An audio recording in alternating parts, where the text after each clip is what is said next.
Buffalo Fanatics.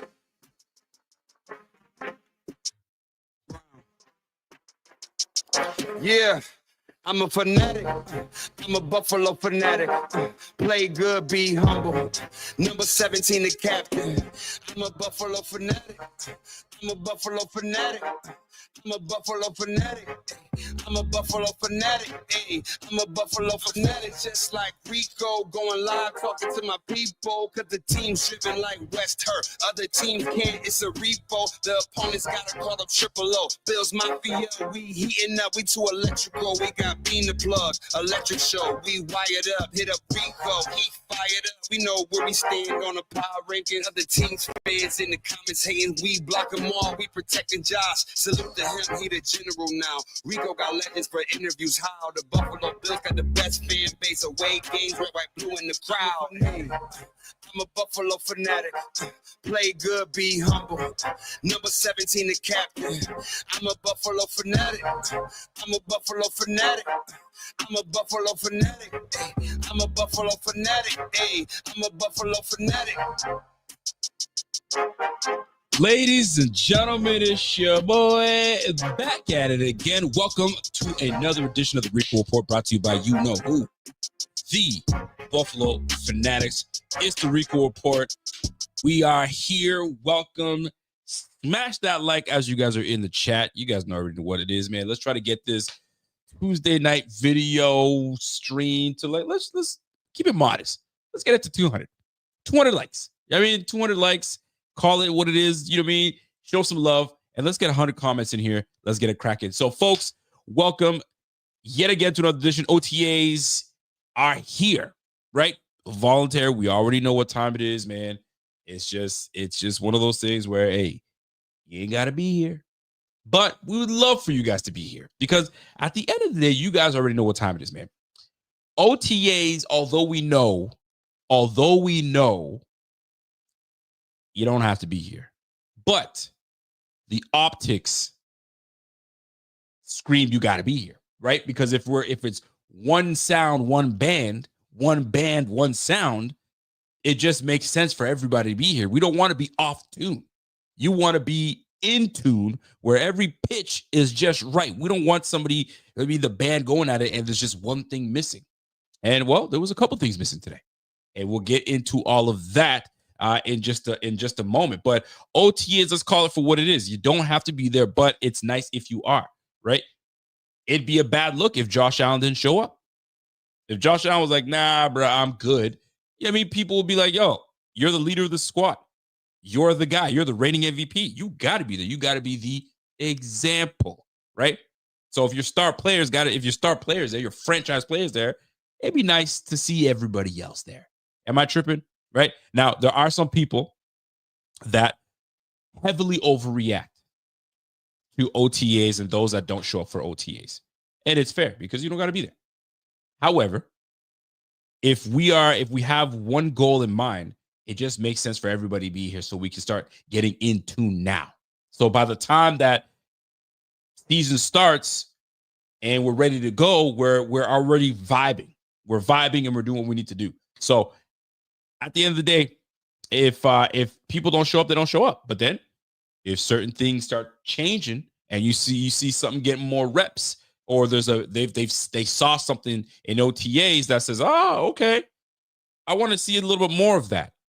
And if this person's not here, let's pay more attention. And by the time camp comes around, I mean, now it's a 50-50 split sometimes. You never know how it goes.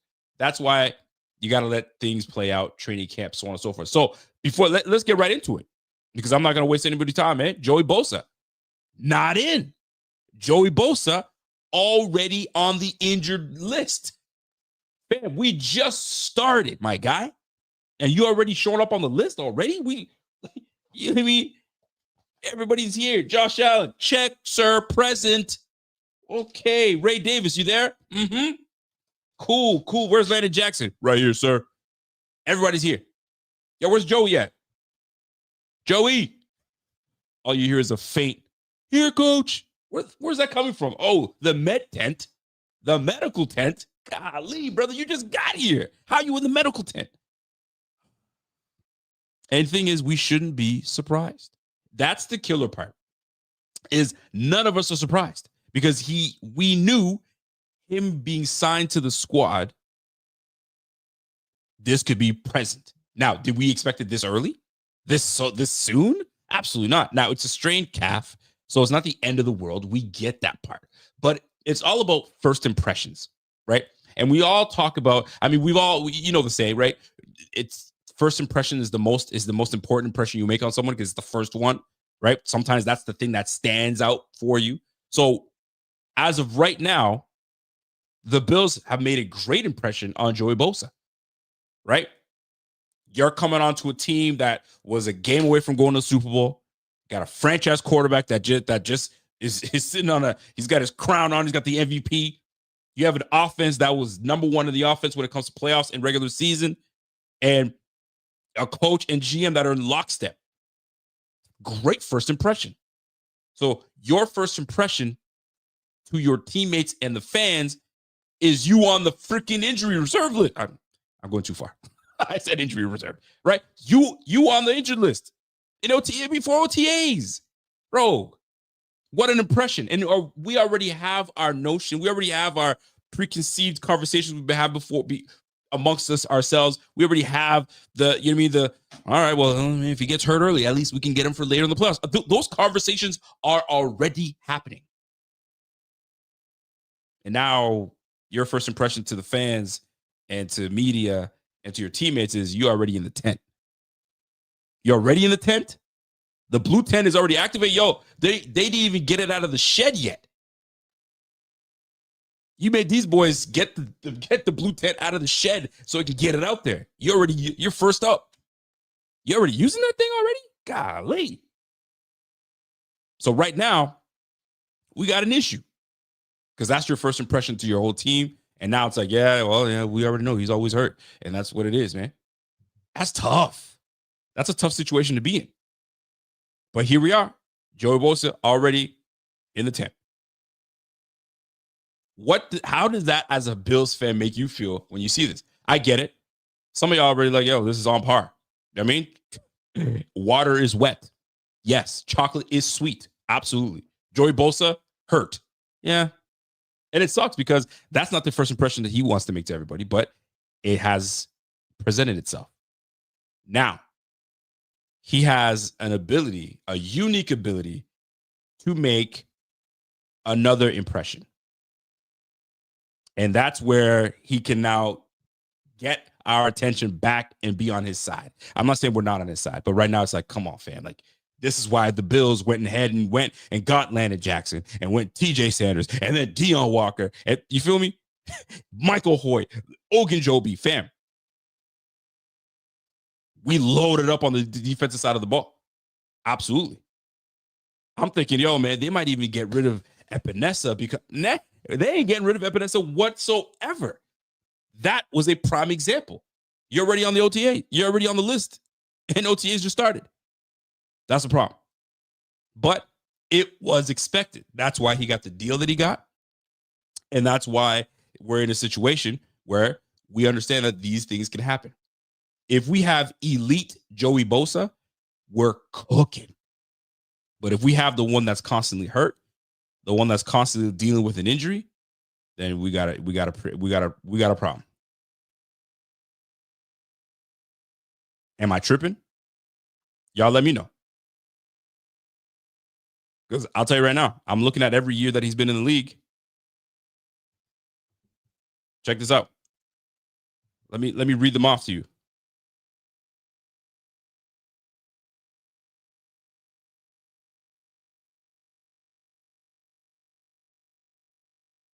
I just scrolling through my list here. Here we go. 2022, tore his grind. Week 3, missed 12 games. 2023, sprained his right foot in week 11. Placed on injured reserve, missed the rest of the season. 2024, injured his hip in week 3, missed 3 games. Hasn't been the same since. 2025, pulled his calf.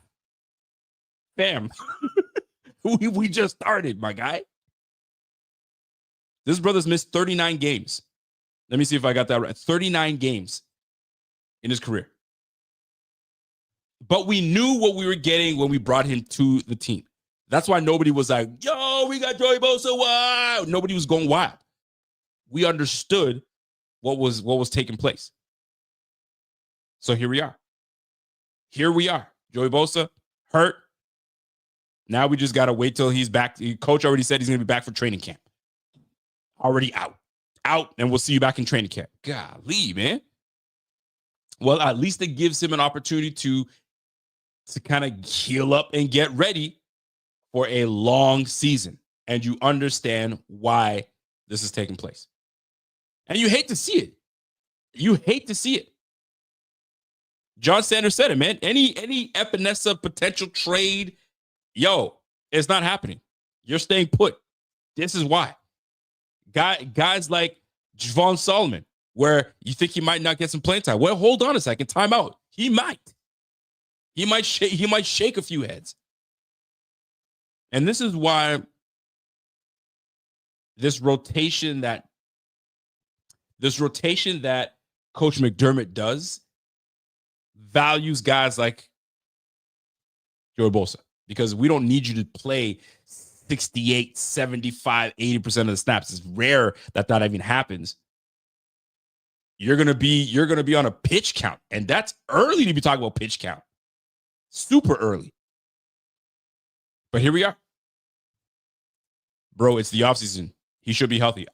Alton Venezuela. Listen, folks, we understand it's the offseason. The problem is it's the offseason, and he's already coming in to the offseason nicked up. That's the issue. That's the issue, my guy. Like, he's already nicked up, and we just started. So, I mean, shoot, man. It is what it is at the end of the day. I know some people say, man, we tripping, we wilding. Not really, we're not. We're not wilding. But this is why you have the rotation that you have. This is why you have the depth that you have, because we know these things do happen. We learned our lesson with Von Miller. Von Miller started hot. You guys remember that? 8 sacks. He was on the money, and then down he goes. And then we were like, oh, shoot. Okay, I guess we got to roll with what we got. So McDermott, Bean were like, we learned our lesson. If we're going to go after a guy like Joey Bosa, it's a high risk, high reward, but we got to protect ourselves. And that's exactly what they've done. They've done that by obviously re-signing and extending Epinesa, obviously extending our guy, Greg Rousseau. You still got the young buck in Javon Sullivan, and we just drafted Landon Jackson. Oh, don't forget, we got the interior line that's going to be monster. So we understand what's at place, but that first impression, that's a tough one. And he's gonna have to get over it. He's gonna have to like bust his ass and now show Bills fans, hey, I know y'all saw me nick up myself, you know what I mean, with my calf soft tissue injury. I can't control that. It just happens. But those soft tissue injuries are a B. I'll tell you right now, go ask Arian Foster. Arian Foster was a damn good back. But those soft tissue injuries, you know what I mean, that pretty much slowed down his career and pretty much ended his career. Those soft tissue injuries were killer. Arian Foster was a damn good back too. Loved him. So smooth. But when those soft tissue injuries start coming up, be ready. So calf strain, give it some time, and he'll be back into it. But now, you know what I mean, we're paying attention. Bills fans are already paying attention. We don't want to be talking about that. I would have loved to be talking about, look how nice it is to have everybody at OTAs and it looks good, but can't have it all. Can't have it all. So that being said, my man says, careful with those mats at St. John Fisher. For real, right? You know what time it is. So that being said, Joey Bosa being obviously not present and active at OTAs is causing a conversation. It's a stir, and it's a valid conversation to be had, because it's like, come on, fam, like, and some people are saying, listen, we don't need him healthy in May. It's not about May. It's not about August. It's not about September. It's about January, and that is the point that a lot of folks can hang their hats on. You're right. It is about that time. It's about that late December, January. This is where I need you to start cooking. This is where I need you to start, creating havoc. This is where games playing the Chiefs, the Ravens, the Steelers, the Bengals, I mean, these games, that's what matters. We need you then. And sometimes for myself as well, I got to remind myself they brought him here in good reason to affect this defense, but they brought him here more specifically for when we need you the most, late in the season, more specifically in the playoffs. That's when we need you. Create havoc. We need you to be that difference maker. And he very well may be. So, yes, you're right. We don't need him in May. It doesn't matter what's going on in August, preseason. It doesn't matter early in the season. Let the other guys get going. But what we really want is for him to get his act together come late December, come January, because that's when the Bills are going to be competing. My man Terrence says, I'd rather have the new guys than the older guys. I mean, listen, man, you got to let it play out. It's unfortunate that it's the conversation being had right now, but you got to let it play out. So, that being said, with Joey Bosa nursing his injuries, it's very, very well documented that he does get hurt. But let me tell you something. If he's healthy and he's doing what he needs to do, and he does all the things to get going, and he presents and places all his skill set when it's needed, and he gets it done, we're not going to be talking about Joey Bosa being hurt in August and May. We're going to be like, yo, what a great signing by Brandon Beane. But he's got to be the guy to do it for us. He's got to. So that being said, we'll see how it all shakes out. This is minor. Hopefully it's not something that lingers during the season.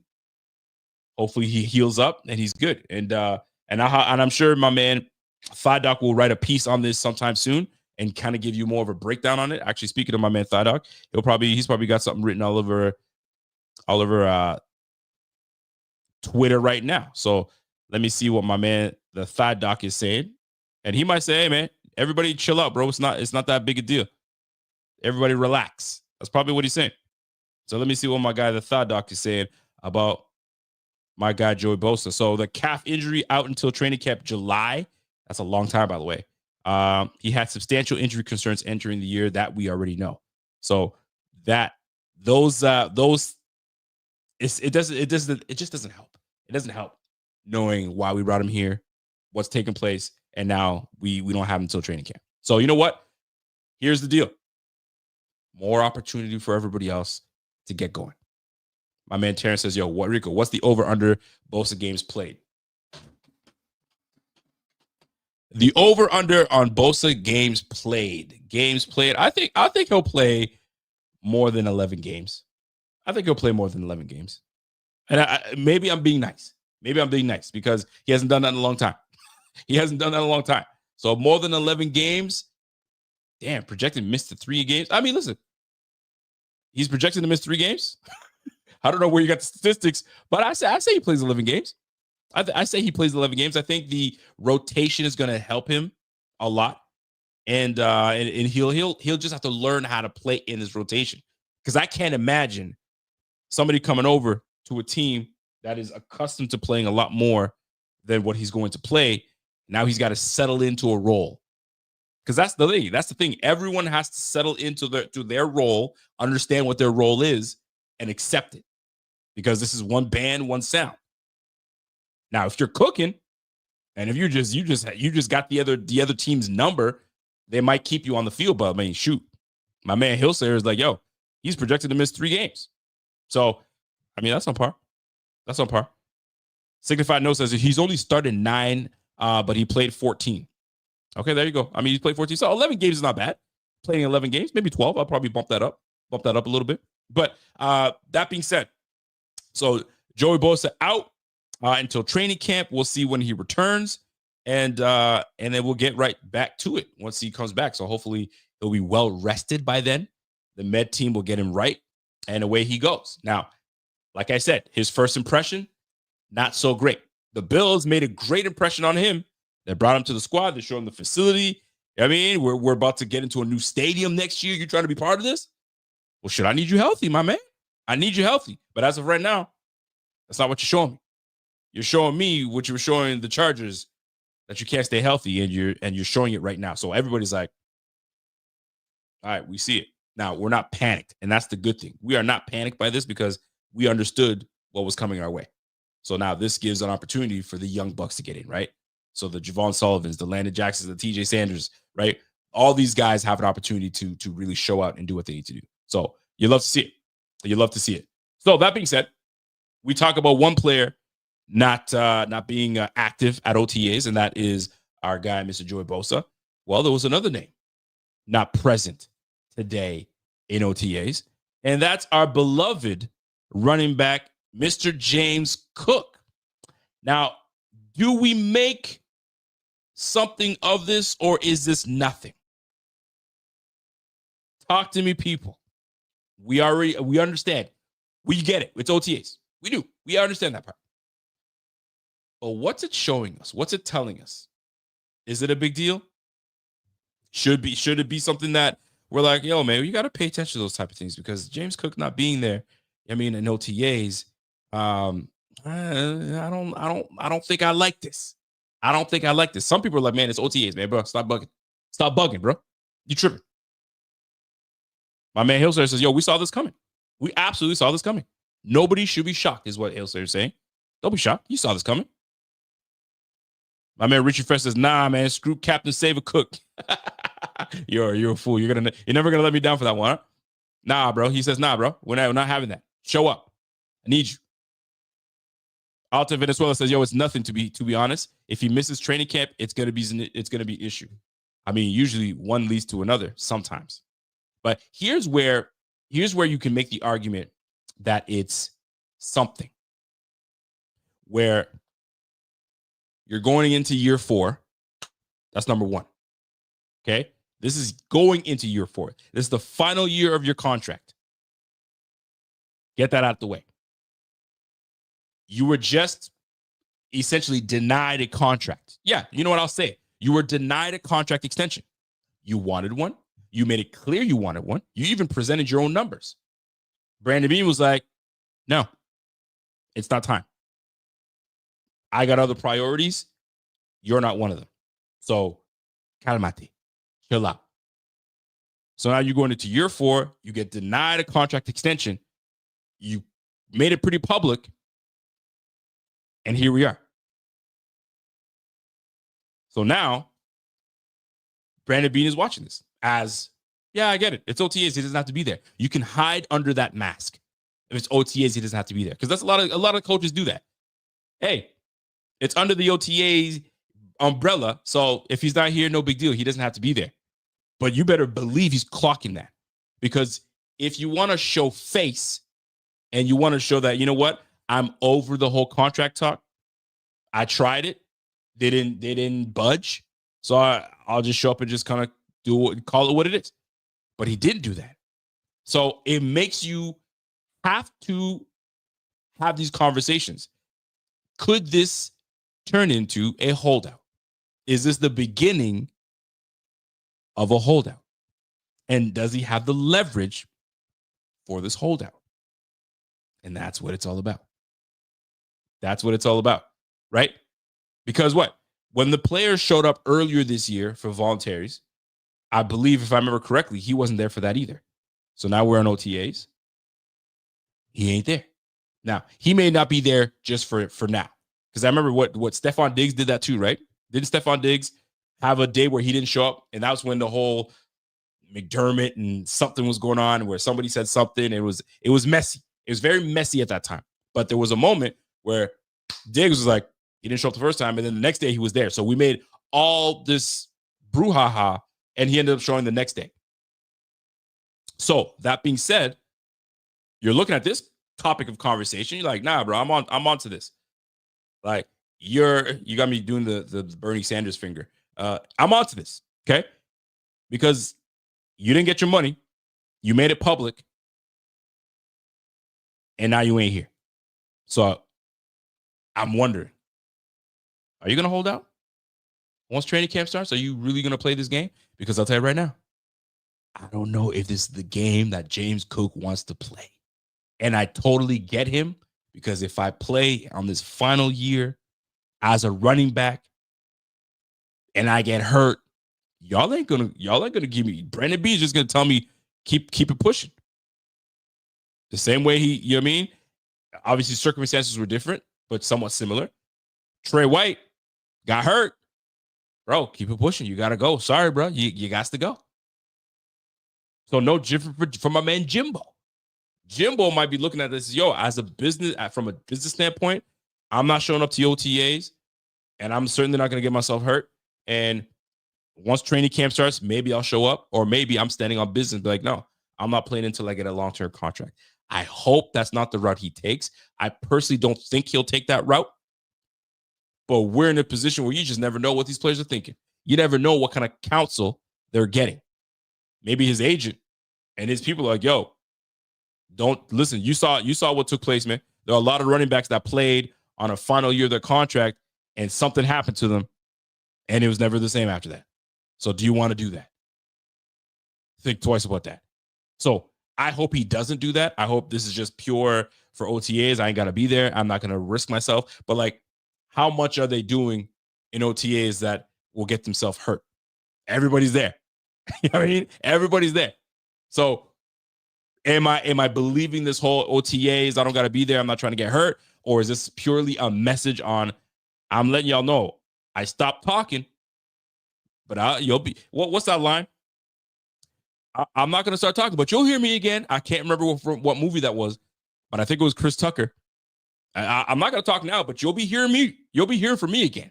So this is kind of like what Cook is doing. Yeah, I stopped talking earlier. I was all that emoji and all that Twitter talk I was doing. Okay, I chilled. Oh, you'll be here for me again. It may not be through Twitter. It'll be more of my actions not being here. So now, if he does go that route, which I hope he does not, Ray Davis he's doing the Birdman, rubbing his hands like this. Yo, you want to play that game?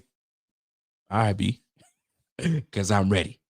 Let's not forget, man, the one game that Ray Davis started, nearly had 100 yards rushing, had 55 yards receiving, and I believe he had a rushing touchdown that game. Oh, he's ready, and he's very capable. I hope that is not James Cook's way of thinking, because I'm going to tell you right now, it could be problematic. It could be problematic. And I hope he doesn't, because at the end of the day, folks, the goal is to have everybody on one freaking page, so that way we can light these guys up. Offensively, we understand that it was very rare that we weren't in sync. But there's a point in the season where we were kind of, we were off base a little bit. For the first 6 weeks, we're like, although we were winning, I mean, there was some shaky moments. That Texans against the Texans really woke up the Bills, because we couldn't pass. We weren't running the ball well. We just weren't that great. I think James Cook had 80 yards rushing that game. It looked good, but for the overall matchup, overall game, it wasn't a good one for us. So that being said, James Cook not being here at OTAs, I hope it's just for OTAs, because you better come back for training camp, because I'll tell you right now, more looks that go Ray Davis' way, the more he's in sync with his quarterback, in sync with the O-line, in sync with the offense. Brady's loving what he's seeing. That's how I want you to run that route. That's how I want you to hit that hole. Fam, it's good. And don't forget, man, Ray Davis, Ty Johnson, Frank Gore Jr., waiting for the opportunity. So I'm just saying, I hope Jimbo knows what he's doing. I hope he knows what he's doing, because it's not good. Walter says, remember when Poyer missed OTAs due to the contract situation, and a lot of Bills Mafia made a big deal about it? If you don't remember, I don't blame you, because we forgot about it by week 1. Typically, that's what happens. But guess what, Mr. Walter? We're in the month of May. And right now, that's what we're talking about. There's a lot of things that happen between May and August. By week 1, September, we ain't talking about it. We ain't talking about it, but we got to talk about it right now, because we don't know what's going to happen in the future. We're in the moment. We're in the moment. Walter, don't try to rain on this moment. We're talking about it now. We're talking about it. My man John Sanders says, yo, Cook has some vision and long speed. Davis is a good back, but he doesn't have the breakaway speed. Nah, you can't compare the two in terms of long speed. Those are two different backs. Two different backs in that regard. Dynamic play, 100% James Cook has that. He's your Jahmyr Gibbs. No question.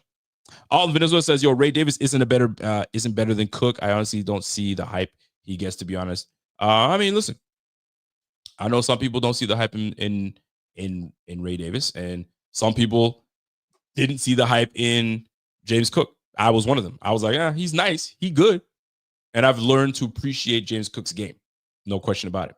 So those two players not showing up to you OTAs, and I don't want to make this a negative thing. It's OTAs at the end of the day, right? But those two players are the two that are absent, one being hurt and the other potentially contractual or straight up just wants to do his own thing in OTAs until it's time for him to show up. Maybe he's got his own criteria. He's got his own way of doing things. I just don't remember James Cook missing OTAs last year, unless I'm wrong. I don't remember him missing OTAs last year. So if this was a pattern that he just doesn't go to OTAs, then cool. And refresh my memory. Wasn't James Cook here in OTAs last year? I can't remember. You guys let me know. So that being said, we're paying attention. We're absolutely paying attention. So OTAs, how much can you take OTAs? How much can you read from beat writers as to what took place, and looking at pictures and so on and so forth? But there's one picture that has absolutely stood out to me, and I'm going to see if I can find it. And that is of receiver, second-year receiver, Keon Coleman. Keon Coleman is looking mighty good right now.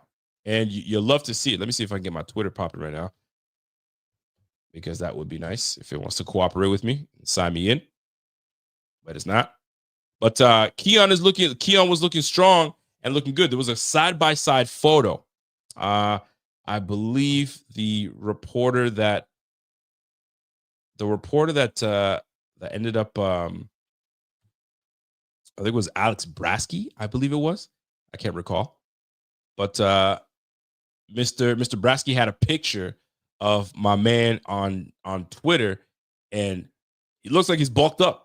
He absolutely looks like he's bulked up. You love to see it.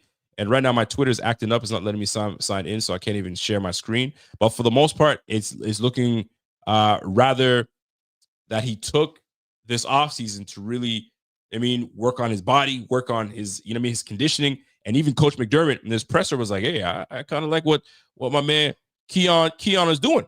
He's looking the part. It looks like he spent time this offseason and kind of get himself chiseled up and ready to go for the season." And I think those things do happen when your GM calls you out.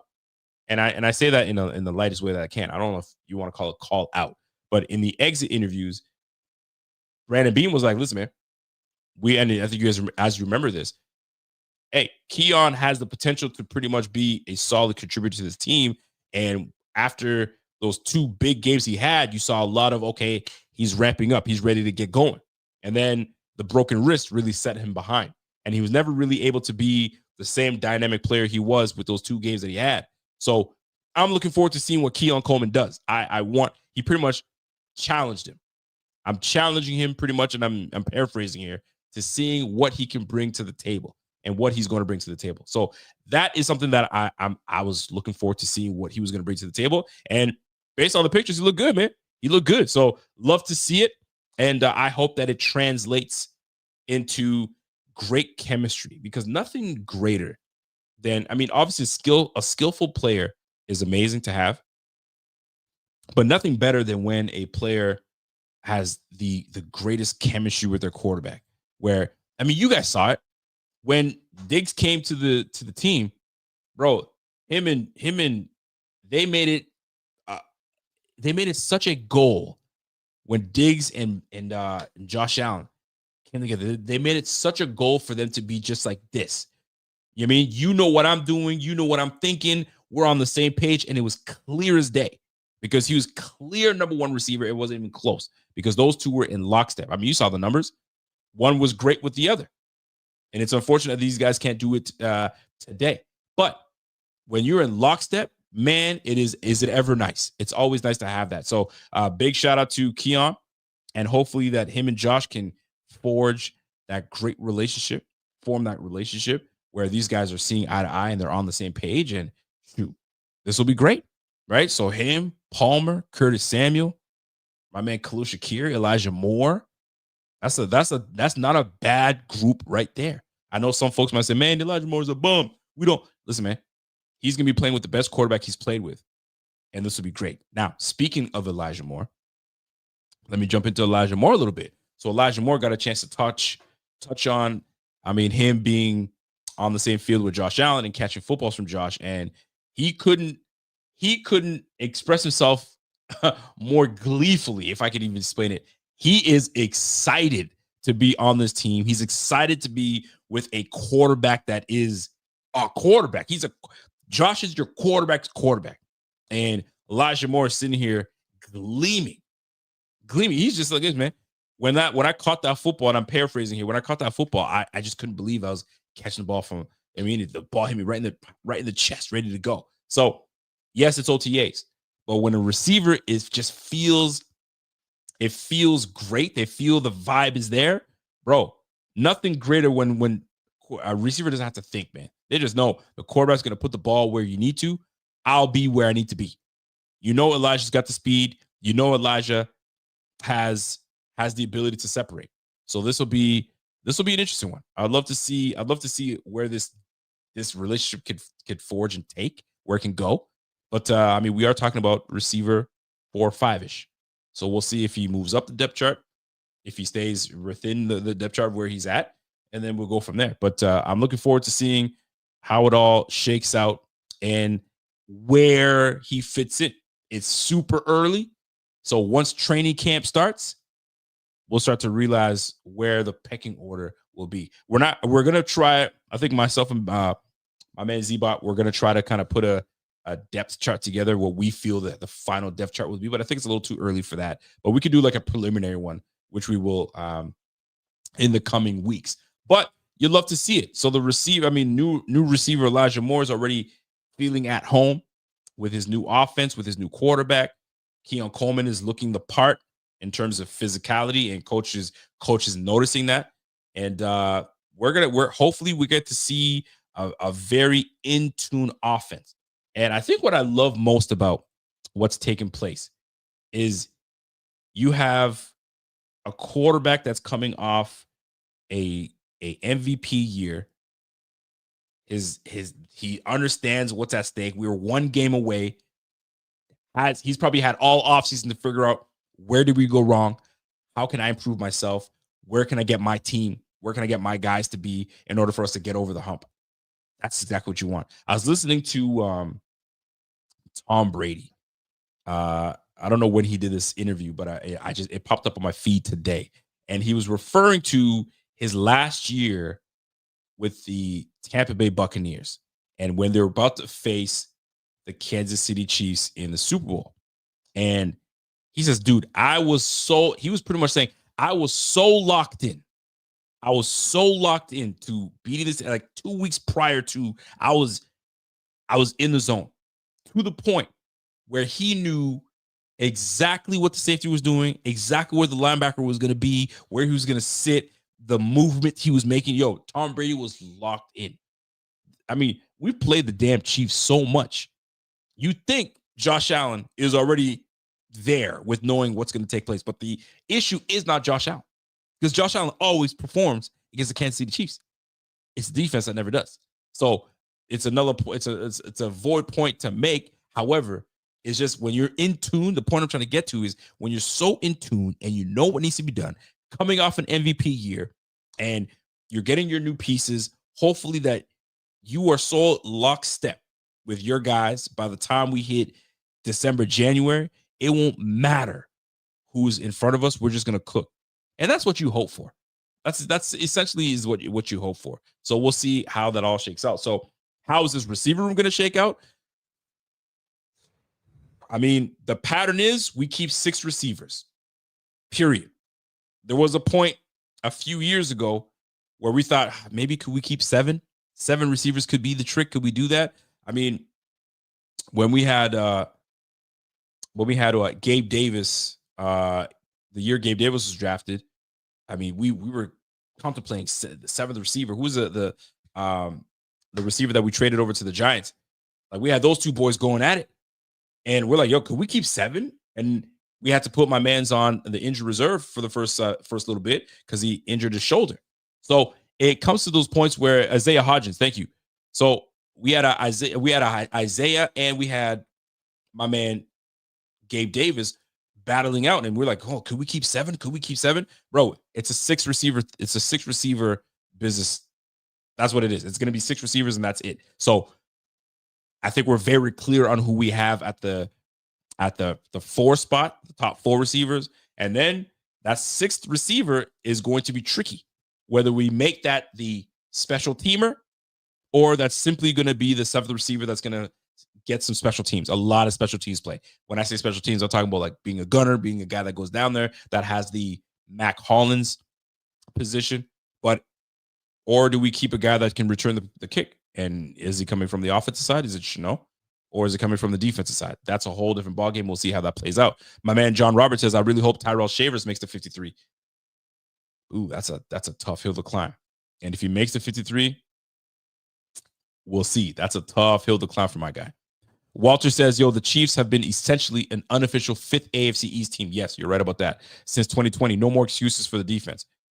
I'm with you on that one, man. And that's what I said. Like, we've played them so much that something's got to give. I get it. They got Spags on that squad, and he's got a great defensive game plan for these boys, and they execute when it comes to time. But I'm waiting for, where he is not a factor. It's about the players on the field, and can we execute and get the job done? But you're right. I think we're all out of excuses for that defense. No more excuses.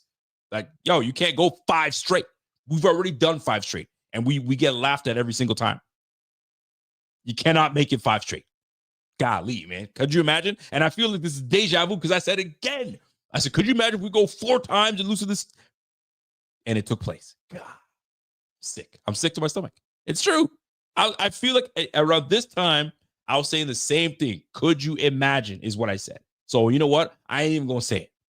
I'm going to say it won't be a 5th time. We're finally going to get over the hump, for crying out loud, against the Kansas City Chiefs. Because the whole time I was saying, could you imagine if we lose? No, bro. I'm not putting that out in the atmosphere anymore. I'm done. If we're going to put some W's together, important W's, this is the W we need against the Kansas City Chiefs, and I hope it's in the same freaking position to get to the Super Bowl. And we absolutely get over the hump. And not only do we get over the hump, we crush them. I got to put it out there like that. I have to say it like that. So by the time we get to there, it'll be right there ready to go. So that being said, so we're obviously we have the 2 players that we talked about in Hodgins. You got me saying Hodgins. In Joey Bosa, obviously we know the news about Joey Bosa, and obviously James Cook not being at OTAs, whether that turns into a potential holdout, which is absolutely absurd if he does. Shame on him if he does that. I don't think it's a good idea whatsoever, but you just never know. That being said, let me keep rolling. By the way, my man says, Braden Goldberg says, yo, Rico, is that social media internship position still available? Absolutely is. We've got, I think we got a few emails actually, asking for that position. I'm also talking to my nephew. He's tried to jump in there as well. So, I mean, listen, we got some people. So y'all already know, if you have not emailed, go ahead and email, and we'll go from there. BuffaloFanatics@gmail.com. Here we go. So receiving room, we'll see how it all plays out. I can't wait till camp. It's tough to say now. It's nice to see who's doing what, but it's really tough to decide on what's going to take place. Now, let's go to the defensive side of the ball. And it was good to see Trey White back in his old number 27 number. It was really weird to see Dane Jackson in number 23. Like, I look at the number 23, I think of 2 players when I think of the number 23 with the Buffalo Bills. One of them being Micah Hyde, and the other one being Antoine Smith. Those are the 2 players that I think of when I think of number 23, right? And it was weird to see Dane Jackson in 23. I was like, oh, okay. I mean, it is what it is. It's not like you're going to retire number 23 from Micah Hyde. You're definitely not going to do that. However, interesting nonetheless. Oh, you know what? Aaron Williams was 23 too. See, but that goes to tell you how much number 20 he did for that number 23. I wasn't too keen on, like, I'm talking about impact. Impact on 23 was Antoine Smith for me, and Obviously, my guy, yeah, Aaron Williams. What a name in the freaking name in the past, right? Golly, Marshawn Lynch. I mean, he wasn't long enough for me to really appreciate him in number 23. To be honest with you, number 27. You know what? Coy Wire, Koala Bear. You ain't lying, bro. I do remember Coy Wire as 27. Oh, Snoop. My man said, "Who the f is Antoine Smith?" Fam, signified. Go back and look. Go back and look at Antoine Smith. That Raiders game where he absolutely pulverized that safety. He ran over that safety and took it for 50 yards for a touchdown. One of the better guys that I've seen. My man said, "Yo, Jarvis Landry screwed Aaron Williams over." Listen, tough hits, guys. It's football. That's football for you, man. My man said Derek Forrest gave Trey White back his number 27 because Derek Forrest was 27, wasn't he? That's a noble thing to do. If he actually did do that, that's a noble thing to do. Man, Alta Venezuela's like, yo, Corey Wire was ass. Bro, we know. I'm not saying he was ass, but we know he wasn't a star player. He was a good special teamer, though. He's definitely a good special teamer. Signified knows, I agree, but my issue is so much they didn't do anything to slow down the Chiefs down. You're talking about the Chiefs, the Bills defense. We know that. We're already on top of that. So hopefully we have enough firepower. We have enough cohesion. We have enough chemistry on the defensive side of the ball and just knowing the goal that we get over the hump. I hope we do. I hope we do, man. I hope we do. But going into OTAs, obviously there's so much that you read up on. I read a couple times that my man, here's the thing. This is the thing. Depending on who, when you're reading articles and beat writers explain, because they're allowed to be at OTAs and they're watching these things and they're watching one-on-ones and they're watching 7-on-7s. You're watching the shell. You're watching these shell offenses go at each other, right? Receivers versus DBs, et cetera, et cetera.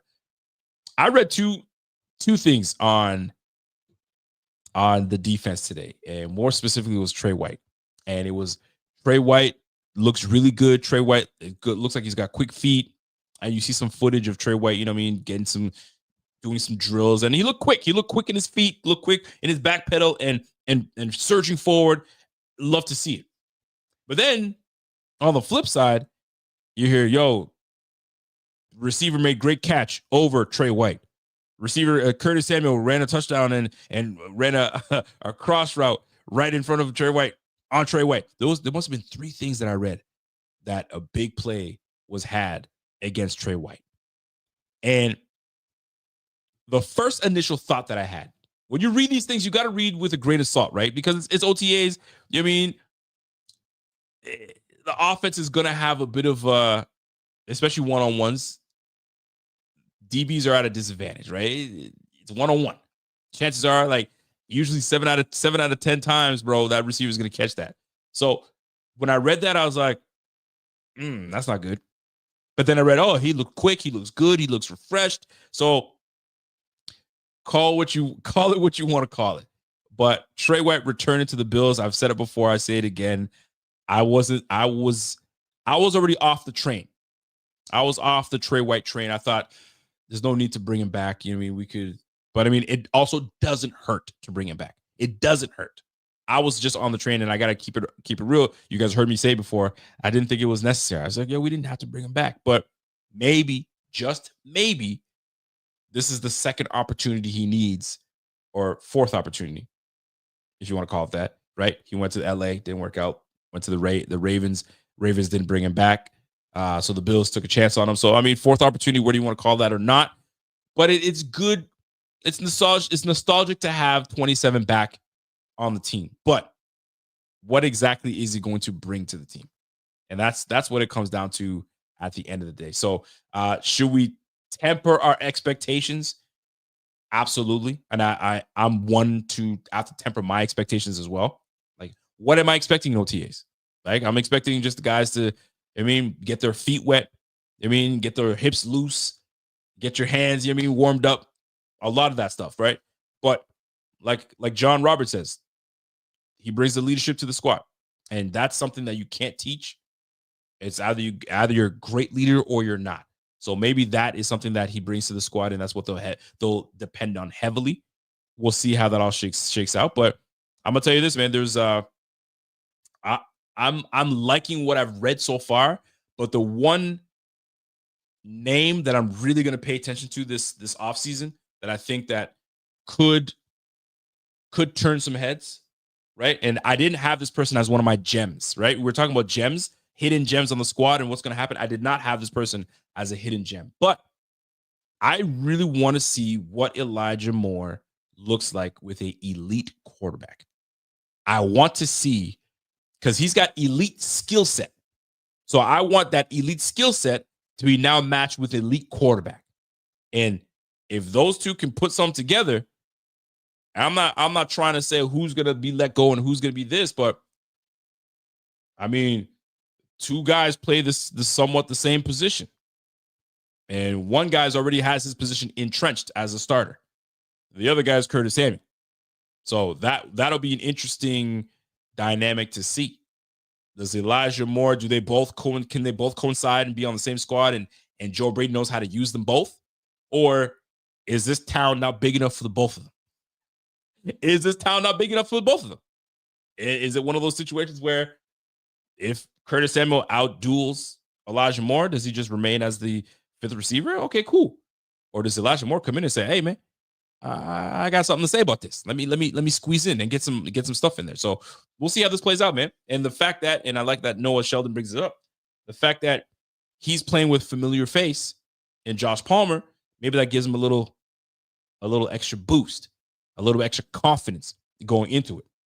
And this is why I love OTAs and training camps, especially with new faces, because somebody will stand out. There's always somebody that comes out and is like, crap, look at this one, right? If you guys remember Da'Keel Williams, the guy that I was rooting for hard. You guys remember Da'Keel Williams? Came out of CFL. I was rooting for him hard, bro. And he was looking great. And everyone's like, yo, he's a bum. I was like, bro, give him a chance, right? And he had his moments, but he just never could really hold on to a position on the squad. But he did get some playing time. But Elijah Moore's different. He was a second round draft pick. He's got a solid skill set. If we can match that skill set and he exceeds expectations, man, we could see a lot from him. So we'll see what's happening, man. Yo, what up to my guy Brian Barrows? What up, B? What's going on, bro? Yo, listen, Brian. Quit playing with me, bro. Send me one of them kicks, bro. You got way too many for you to be sitting here flossing all them kicks and you're not sending them my way. You don't wear them all. You don't. So send me one. I'm about a size 11.5 to 12.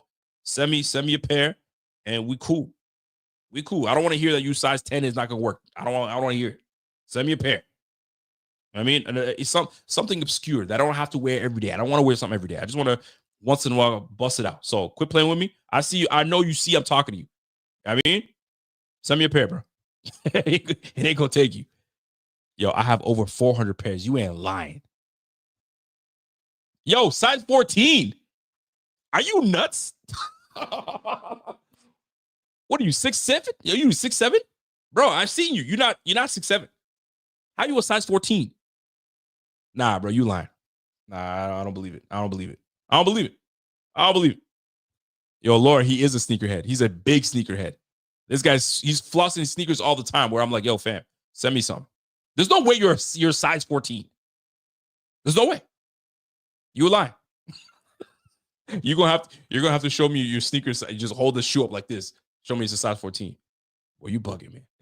You bugging. Anyway, that being said, I love OTAs for this reason, where you start to kind of see guys that start to really kind of show up. And although it's OTAs, it doesn't really mean much, but it's intriguing nonetheless, because you get to kind of follow along the season. Be like, you know what, man? In OTAs, they were saying that a certain player showed a lot of spark and showed a lot of electricity, and they were looking great, and they were making plays on the ball, and they're always around the football. Those things you can't ignore. If that's what's happening in OTAs, and it permeates and it continues, and all of a sudden you get to training camp, and it's like, yo, we already started hearing about this player, and it's still continuing. Bro, this guy has a chance to crack the 53. There's always that one guy. There's always a one guy on defense, and there's always a one guy on offense. So I'm curious to see who that player will be. Will it be Caden Prather? So it's early, but Caden Prather's already, you got the coach is kind of going, hey, maybe we got some. I'll tell you this, man. When I was put on by Caden Prather to know who he was by Post Podium podcast, my boys at the Post Podium podcast, Aramis and Keyshawn, they were like, yo, especially Aramis. Aramis was the one I was like, who did we get? Caden Prather? Bro, you're going to love Caden Prather. And he had me like, okay, let me pay attention. Let me pay attention. And bro, I started watching the film. I was like, yo, this guy could be a sneaky get. So could he be a player that gets stuck in the realm of, bro, we got to keep Chanot because Chanot is who's going to be pretty much our return guy. So we got to put you on the practice squad. Then you got somebody saying, bro, if Caden Prather's available, let me get that. So you don't want them to poach the guy off your practice squad. So sometimes you got to find a spot for him. Now, when Isaiah Hodgins and my man Gabe Davis were on the squad, Isaiah Hodgins was someone could have poached. But because he was hurt, we had to put him on the injury reserve, so that kind of preserved him on our squad. So, I mean, obviously he ended up getting poached to go to the Giants, but you guys catch what I'm saying. So we'll see. We'll see how it all shakes out with this camp. But I love OTAs for this reason. Guys will stand out. And Caden Prather, if he continues, we'll see how it comes out. By the way, shout out to my man Brian Bowers. Brian Brown said he's 6'3". You know how people will always list? They say they're 6'3", but he's probably really 6'1". So you're probably 6'1", but you list yourself as 6'3" because on a good day you're 6'3". But I'll let you fly. So 6'3", size 14, I'll let it fly. Because if you told me, yo, I'm 5'11", I'm 5'10", 5'11", I'm a size 14, bro, I would have been like, proportionally, that doesn't. I mean, you catch what I'm saying? So like you like this, and it would make sense. But size 14, shoot. I mean, my size 12. I mean, I could squeeze into a 14. I'm a size 12, so let me squeeze into that beat. I mean, I'd look kind of funny, a little bit. But shoot, I mean, there's probably one of that you bought one time, and you're like, yo, that wasn't my size. So you probably have one that's small. So I mean, the smallest pair you got, man, send it my way, bro. You know what it is. All right, people. So let me get my things out, and we out of here because it's not gonna be a long show. So obviously, we talked about Bosa, we talked about my guy James Cook. Whether this is for real, whether it's not, maybe it's just OTAs. Do we worry about it? We'll find out soon enough. If this continues, then there's a problem.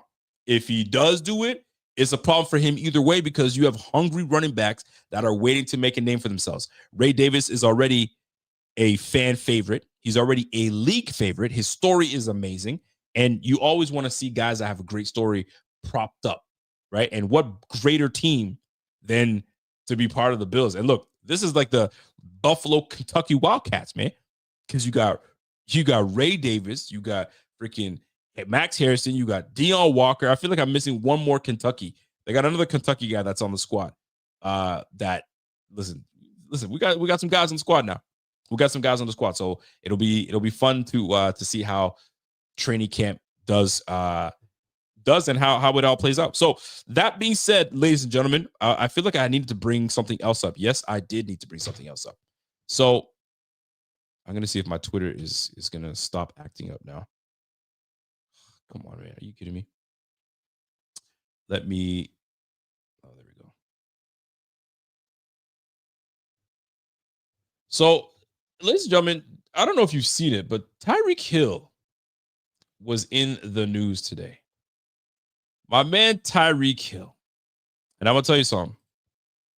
Tyreek Hill is on some BS. Tyreek is on some BS, ladies and gentlemen. And I'm gonna be real with you. When the Buffalo Bills play the Miami Dolphins, I used to say the Miami Dolphins, I mean, I just hope that we just beat them and that's it. But I'm gonna tell you right now, man, when we play the Miami Dolphins, not only do I want to wax that ass, we need to handle them accordingly. So before I get into what Mr. Tyreek had to say, do you know what Tyreek has done since he's left the Kansas City Chiefs? Because that has a lot to do with what I'm about to tell you. Tyreek is sitting here talking a whole lot of mess right now. He's talking about F Bills fans. He hates them. He don't mess with them. Y'all, we're a bunch of dumbasses jumping in through tables, et cetera, et cetera, et cetera, right? Since Tyreek has left Kansas City, 45 receptions. And I'm trying to remember this. 45 receptions. He had like less than 500 yards receiving, and he's got 2 touchdown receptions. Ladies and gentlemen, 2 touchdowns. Yo, bro, you can't talk. You're no longer on the Kansas City Chiefs. You got to rep the team you rep for right now. You can't talk about how you hate us because it can't. Nah, you're not with Kansas City no more, bro. You are with the Miami freaking Dolphins. What you yapping your mouth for? So let me stop talking and let me just play you guys a clip, because you can't be talking grease like that and you haven't done diddly squat. You haven't done diddly squat, bro. Like what are we talking about here, man? Oh, let me share my screen, bro. Let me share my screen for y'all, and let's keep it cracking. So Tyreek, let me build it up for y'all. So Tyreek was on a streamer, this young kid. I don't even know if I can call him young kid. This guy named Aiden Ross, this kid named Aiden Ross, and he's a streamer. And these streamers, I mean, they get money now. These days, these streamers, you can't tell them nothing, bro. They get money. People are tuning in. They got brand deals. They got sponsorship. They got all that stuff. So they're making money. You got to give it to them. And here's Tyreek on this party bus. I don't know what the heck they're on. And man's just talking greasy. Let me see if I can show you guys the screen. You guys can see it perfect. Listen to this. You like Caleb Williams? He's good as fuck too. Now that he's gonna be real good in the future, bro. For real. CJ Stroud. So him and DJ Moore gonna be real. I got the wrong one here. Let me get him talking about the Bills. There we go. We found it. Here we go. It's a fucking T, bro. It's a fucking T. Pardon the language, by the way. Pardon the language. The Bills. I don't fuck with the Bills. Yeah. Fuck every time when I used to play in Kansas City, bro, it was always fuck the Bills every time we played against them. And we fucked them up every time. Damn. But in Miami, it's the same thing too, though. But like 10 times harder. It's fuck the Bills all day. All they want to do is jump through fucking tables because they got fucking CTE. Stupid ass fans. Oh, the fans. The fans are stupid as hell. Oh my god. Damn, you don't like the fans? What about Mahomes? That's my dog. Yeah. Which Mahomes? So let me just stop it right there. Real quick. Bro, it's the same thing with the Dolphins, bro. You don't win against the Bills. Fam, what are you talking about? You don't win against the Bills. You chose the money over the winning. You know what I mean? You had the winning in Kansas City, but you said, you know what? I'm Tyreek Hill.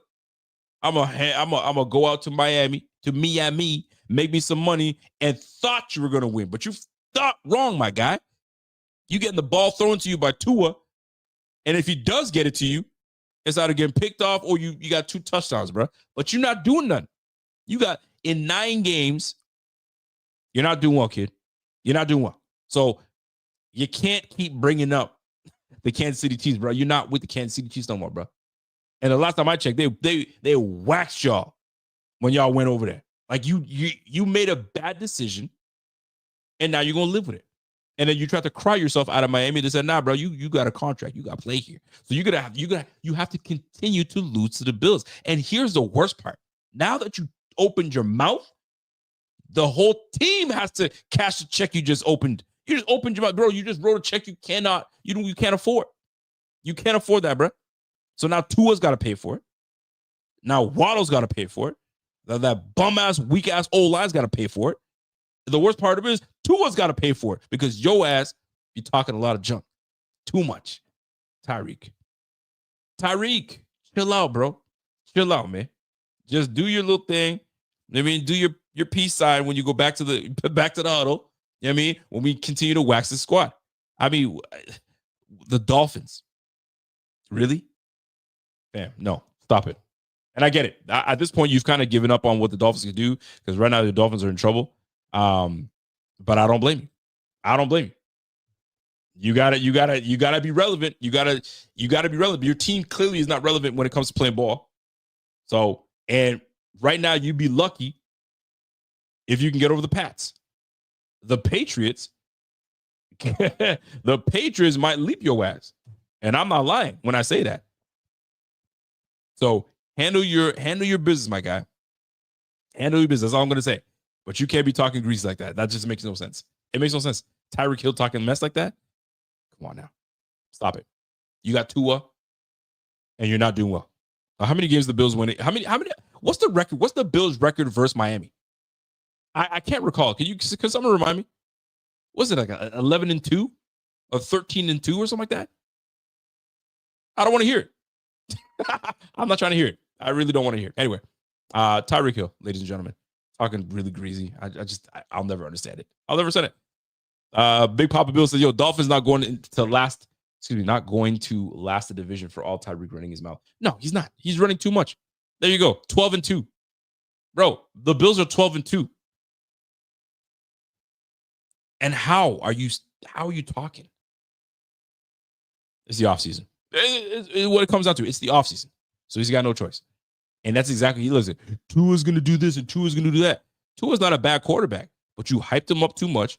And when he comes to Buffalo, or we go vice versa, we still always put it on him. We put it on him. I wouldn't be surprised if he sees ghost every time, because his track record against the Bills is not great. It's not great. I'm gonna just leave it at that. I'm gonna leave it at that. So I had to jump into that Tyreek Hill mess, because I thought it was necessary to get into that. It's something else, man. It's something else. So last but not least, before I get out of here, I wanted to give me 1 second here. I wanted to say a couple things, and one video that I do want to play is watching these two guys get at it. We're talking about Elijah Moore and Josh Palmer being on the same squad. Take a listen to a little snippet of these boys. Getting really to understand each other now better than we did before. We're grown men now, ain't nothing to be, we here, we're blessed, The first day was like a 4-hour conversation. Yeah, we got to catch up. Getting really to understand. Listen, man, sometimes when the chemistry's there, when the chemistry's there, and if these boys, they're catching up, and they, obviously they play the same position, but like they play off one another, and Josh taps into that, and you add in Dalton Kincaid, and you add in, Shakir.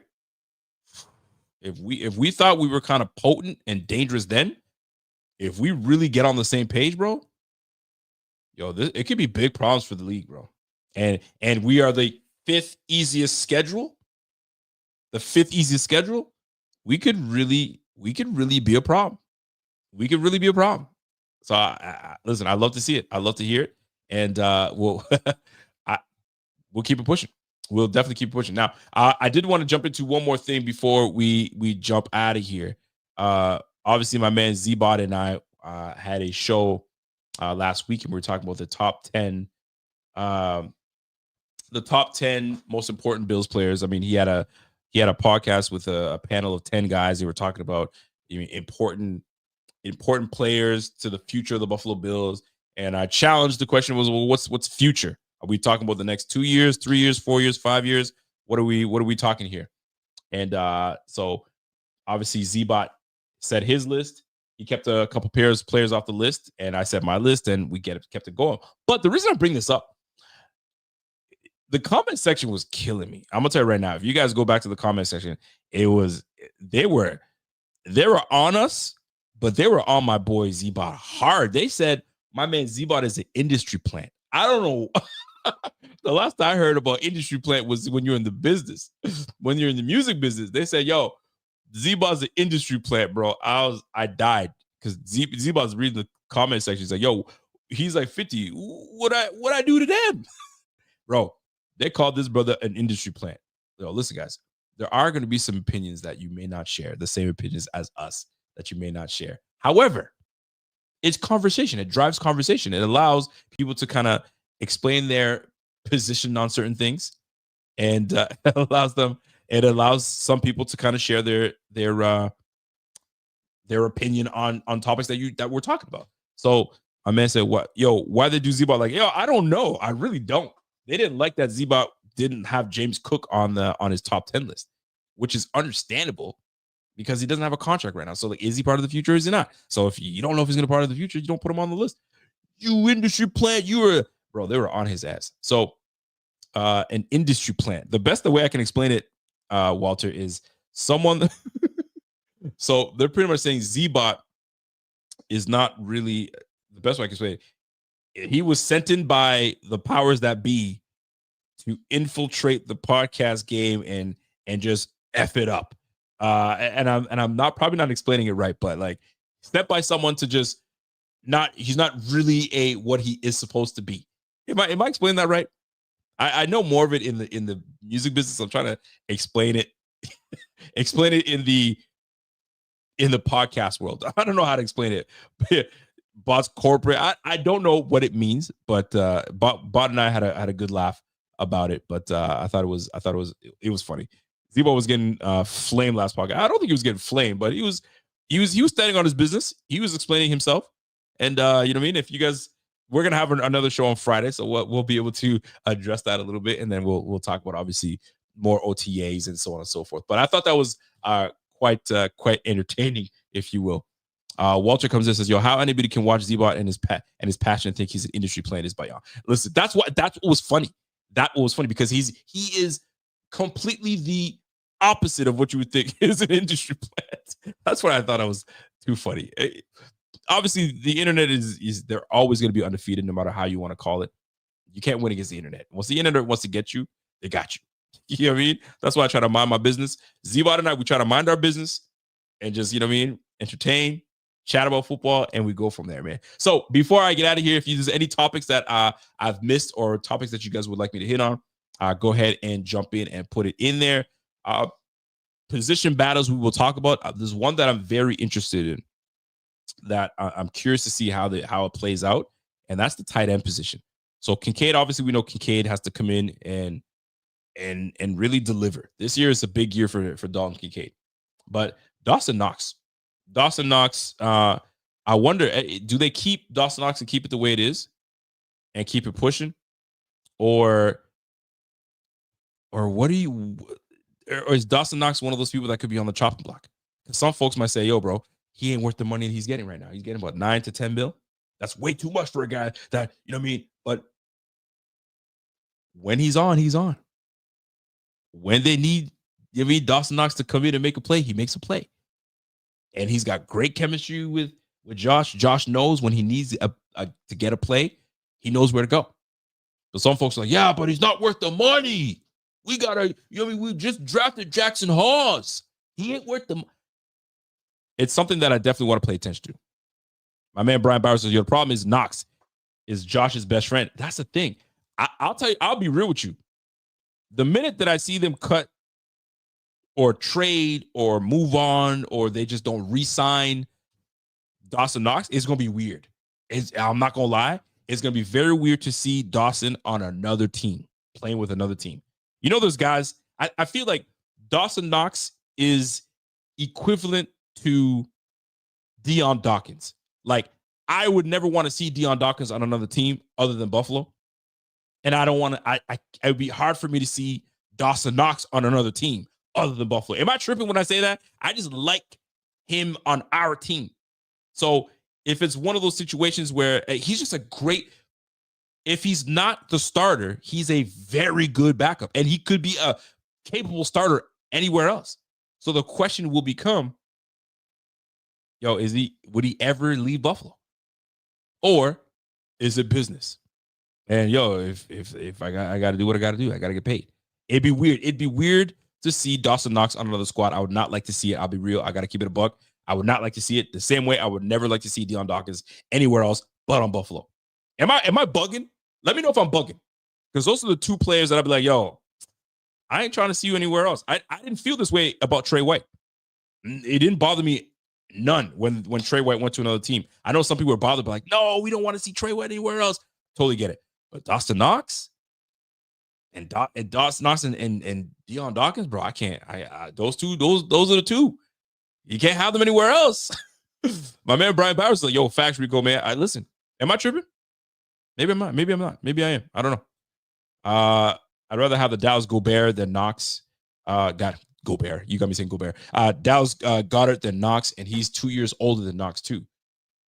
So he's 2 years older than Knox, but you'd rather see Goddard on the team as the second tight end because Kincaid's still going to get. Nah, bro, I'm not. Papa Bill. Nah, bro, I'm not feeling that one. I'm not feeling that. Not at all. Not at all. John Sanders, they aren't cutting Knox. The only surprise cut might be Elijah Moore. I mean, would it be a surprise cut if they cut Elijah Moore? I don't think anybody would buzz. So we might as well ask the question now. If there was going to be a surprise cut where you didn't see it coming type cut, where you're like, or it was like, oh, really? Okay, I suppose I get it. I'd like to know what your thoughts are. I'd love to know where your thoughts are. And by the way, Cynthia Rose, we all love bot. We know that. But you know the internet. The internet is they're a funny bunch. It's a funny bunch on the internet. But yeah, who would be the surprise cut? So I'm going by position. You got the running back position. You got the tight end position. You got the receiver position. Could Curtis Samuel be one of those surprise piece? I think we're good with that. We're trying to figure something out. We got what we need. I don't know. But that's a lot of money that we would be losing if we cut Curtis Samuel because he's owed like $8 million. The dead cap would not be worth it. I don't know. O-line. There's nobody on the O-line that's got to be, I can't see it. The defensive front. The only guy that I could see them moving off of, potentially moving off of. And some folks don't want to talk about it because like, no, they're going to keep that guy. I mean, think about all the defensive tackles they brought onto the squad. So the one that would not, I guess would surprise me would be Daquan Jones. But even then, I think they want to keep Daquan Jones. But he'd be someone that I could totally see, like they'd say, you know what? Yo, you got to go. So Daquan Jones could be one of them, and you save money.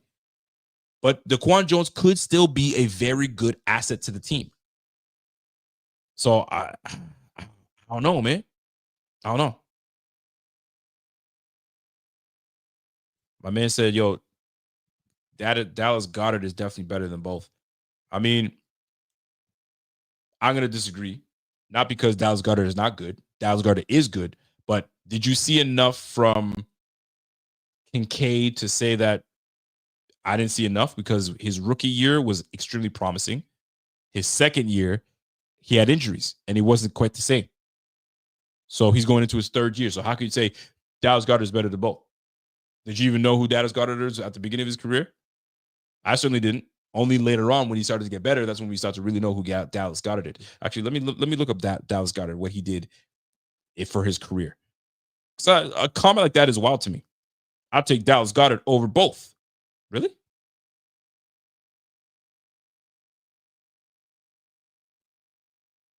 Because I'm curious. I mean, I might be completely wrong on what Dallas Goedert did, what he's done in this game.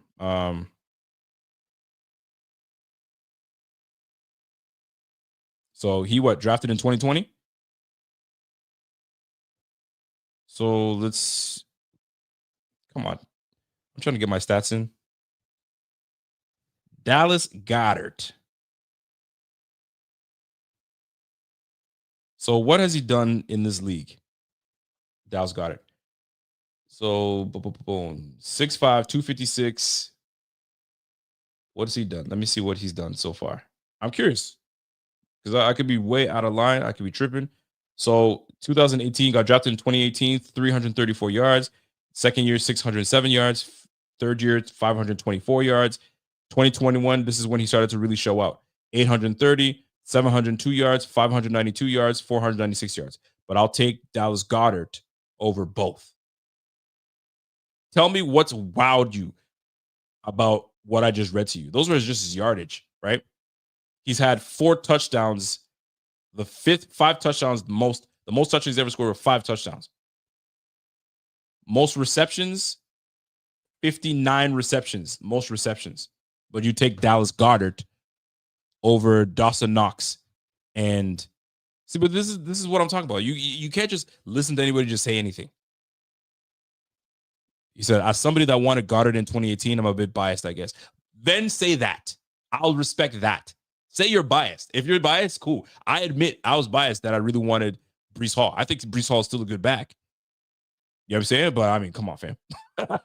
I just read you off. I was like, yo, did I miss something? Did I miss something?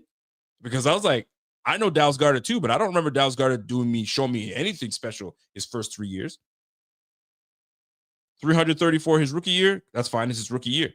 Oh, by the way, Kincaid's rookie year, 600 yards, almost 700 yards. Come on, fam. Nah. But at least you say you're biased. That's okay. I get it.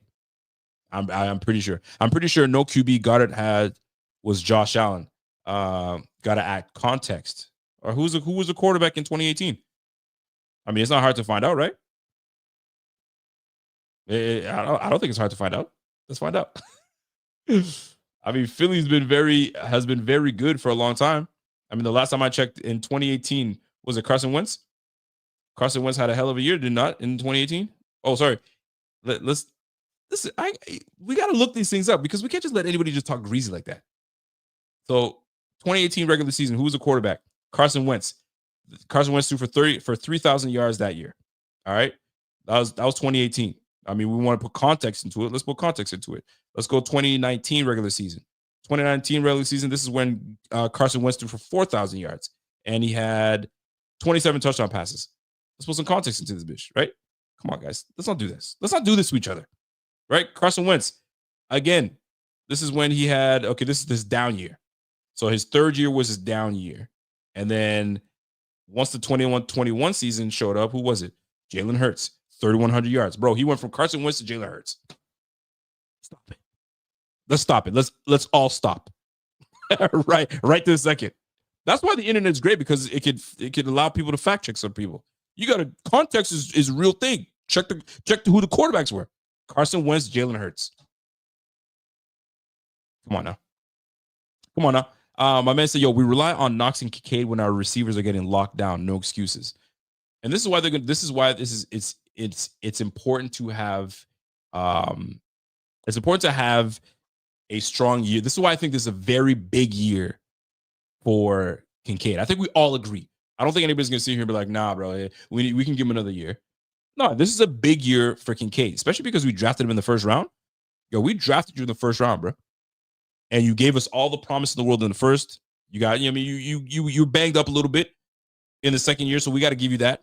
And we're kind of working things out. This is Josh Allen's first year, trying to be very conscious of not throwing the ball. Turning the ball over. So he was just going to whoever was open. So now I think he's got this year. Josh, I think, is going to take a little bit more command of the offense and really be selective on where he wants to go with the ball and really be decisive. So we'll see. We'll see how it all plays out. But I mean, I'm not going to sit here and poo-poo on my guy Kincaid, although we need a big year out of Kincaid. I'm going to be real. Let's keep it a buck. This is a big year for Kincaid. We're all watching. And I know Brandon Beane put a little pressure on us. Yo, I want you to put a little weight on you because we're going to depend on you. Don't forget, man, Diggs and Davis gone. Those were two of Josh's biggest targets. Those guys are gone. So let's go, man. Let's keep it rolling. My man Teddy says, yo, Rico, got to stop giving these fools airtime. Nah, man, you got to listen. Every one of y'all I appreciate because it's good dialogue. It's absolute good dialogue.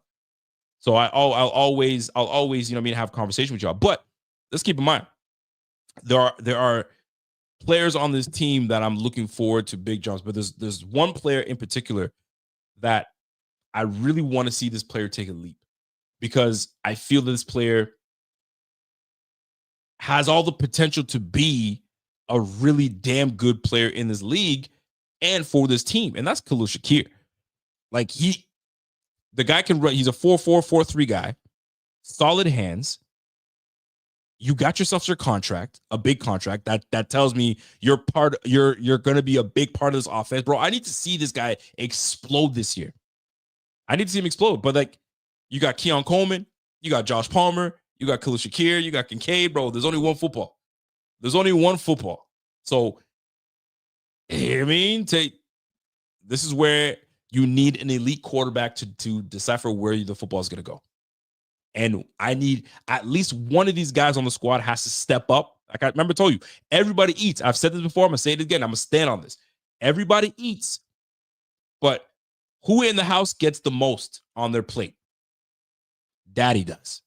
So One of these guys in the receiver room is gonna have to step up and say, yo, I'm daddy, feed me.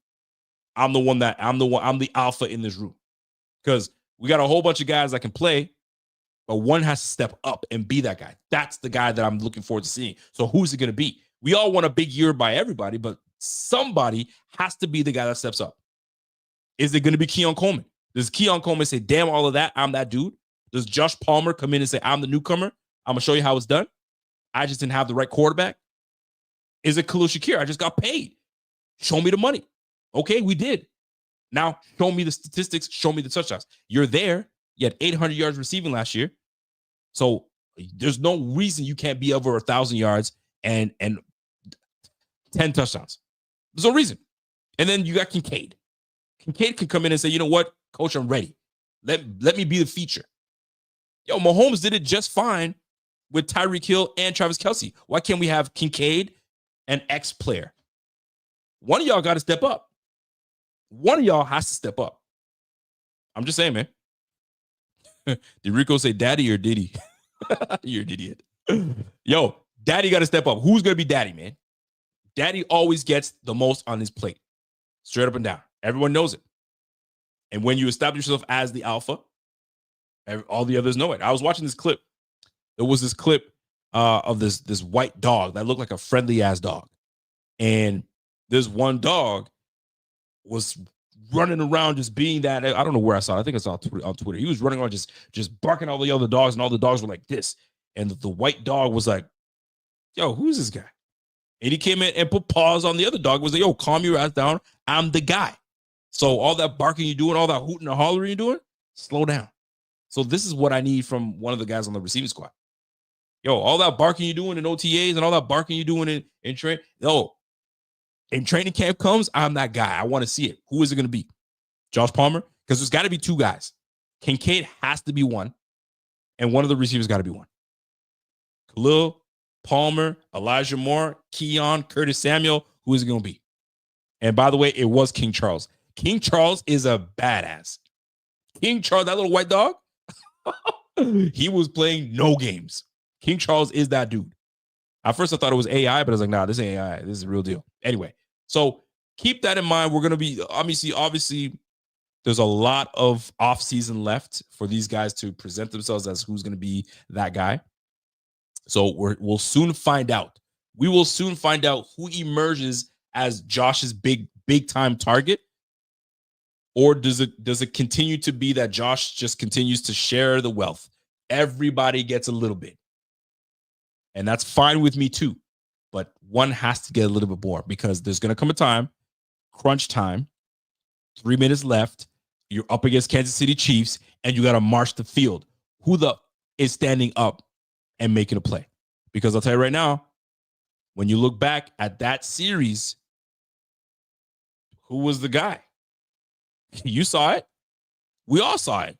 Turnover on downs. Give it up to the Kansas City Chiefs. You feel what I'm saying? So, like, that can't happen. And that's why I understand when people say, bro, we ain't got anything on that offensive line. And that's why we don't got anybody in that receiver room. Because when a push comes to shove, 3 minutes left, and you're going to, and this is what gets you over the hump. You're in the prime position that you want to be. Josh Allen with the ball in his hands. This is what we've all been asking for. What does he do? And who does he go to? Well, Josh was present, but none of his receivers were. Whether you want to call it on Josh wasn't present, it doesn't matter how you want to slice it. We didn't show up for Josh. His receivers did not show up for Josh. So who is going to step up and be his blanket? Who's going to step up and be his guy? That's what it comes down to, man. That's what it comes down to. Anyway, before I get out of here, I'm going to tell you right now, ladies and gentlemen, week 3, Miami Dolphins, Buffalo Bills. Z-Bot and I will be joining the Roundtable Sports.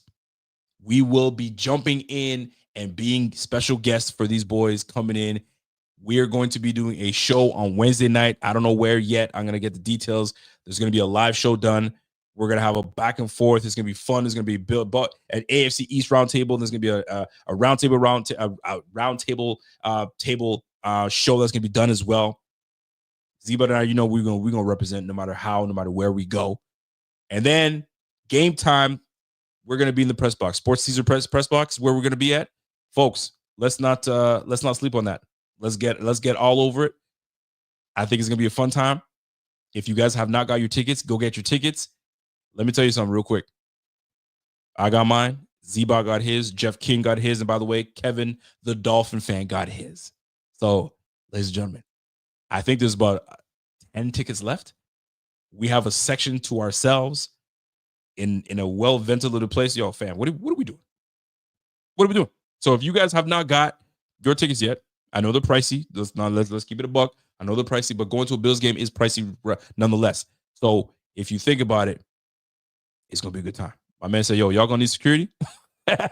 No, we will absolutely not. Maybe Z-Bot. Z-Bot is a mini celebrity when it comes to that stuff. So Z-Bot might need some security. So you might have to hit up Z-Bot and get and go from there, man. My man said, "Yo, Slick Crook says, yo, where to get the tickets from? Yo, hold on, let me get you the info right this second, because I don't want to do y'all a disservice, because if I'm gonna promo this for the boys, I gotta promo it right. So hold on, give me a second here, and I'm gonna post it for y'all so you see what's good. So you see what's good, man. So yeah, man, it's gonna be fun, and we need to make sure that if it's the day that we come in and we whoop some tail against the Miami Dolphins, it's at home, and we're probably gonna be busting those sick uniforms. I don't know what they are yet, but I'm looking forward to seeing what takes place and how it all shakes out. So I'm looking forward to it, folks. So let me find out the information, and I'll link it towards you guys. You know what? This is what I'm gonna do in the chat afterwards. I'm gonna link it in the chat, and I'm gonna put it right now so that you guys can go take a look at it. So I'm gonna be a man of my word. I'm gonna do it right this second, because I'm not gonna leave you guys hanging like that. That's not cool. That ain't cool, man. That's not how we roll, kids. We gotta represent and make sure that it's cool, because I know I sent it to my man. I sent it to my man Kevin, so Kevin's already in, and so him and I will be in Buffalo hanging out. So if you guys have not, go ahead and do that. Yo, why is my stuff all messed up today? I'm trying to click some links and nothing's working for me. I'm not very happy, folks. I'm not very happy. Not happy at all. So I'm just gonna put it in the chat. So once this show is done, I'll put it in the chat, and y'all can go ahead and click that link. I think there's less than 10 tickets left. I think it's $450, or $450 gets you the ticket to the game, the press box. I think there's grub. I think there's all that good stuff, and you get to be in great company, watching the Bills whoop on the Dolphins. Fam, you can't ask for more. You can't ask for more than that. You can't ask for more than that. So we coming to Buffalo, baby. We coming to Buffalo, and I'm gonna make sure that I represent and meet people I have not met before. So if you guys are in this, I'll be in the city Tuesday, Wednesday-ish. So we're gonna see if we can, make some things happen with me and my man Z-Bot. All right. So folks, that's it for me. We out of here. I appreciate you guys very much so for tuning in and hanging out with your boy. So we will catch you guys again Buffalo Fanatics, and we'll go from there. So folks, you guys have yourself a fantastic evening. There it is. The Lord found it. Voila. Yeah, I'm gonna put it in the chat. fanatic. You guys already see it right there. So there it is. Play Check out good, be humble. event28.com. Number 17, the captain. I'm a Buffalo fanatic. I'm a Buffalo fanatic. Let's go. I'm a Buffalo fanatic.